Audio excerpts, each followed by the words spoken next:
والوں کو کوئی فرق پڑ رہا ہے؟ مسلمان کا خون اتنا سستا ہو چکا ہے میرے پیارے ساتھیوں،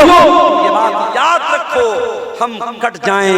مر جائیں، ختم ہو جائیں، لیکن دنیا سے اگر ایمان کو بچا کے لے کے چلے گئے تو میرے بھائیوں یہ گھاٹے کا سودا نہیں ہے۔ اسی لیے قرآن ہم سے کہتا ہے وَلَا تَمُوتُنَّ إِلَّا وَأَنْتُمْ مُسْلِمُونَ، اے مسلمانوں تمہیں موت نہ آئے مگر ایمان کی حالت میں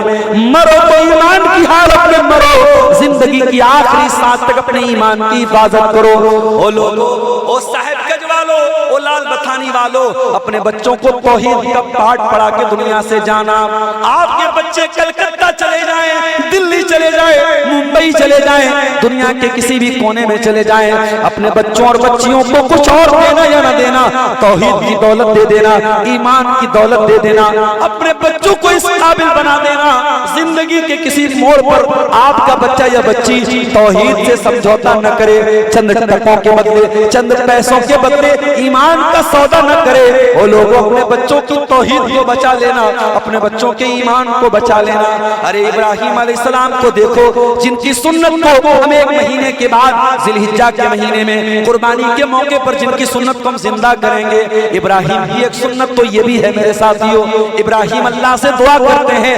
وَجُنُبْنِي وَبَنِيَّ أَن نَّعْبُدَ الْأَصْنَامَ، اے اللہ مجھے اور میرے بچوں کو تو شرک سے بچا لینا، مجھے اور میرے بچوں کو تو بت پرستی سے بچا لینا، اے اللہ میری اولاد کو کبھی شرک کے اندر مبتلا نہ کرنا۔ وہ لوگوں اپنے ایمان کی حفاظت کرو، وَلَا تَمُوتُنَّ إِلَّا وَأَنْتُمْ مُسْلِمُونَ، تمہیں موت نہ آئے مگر ایمان کی حالت۔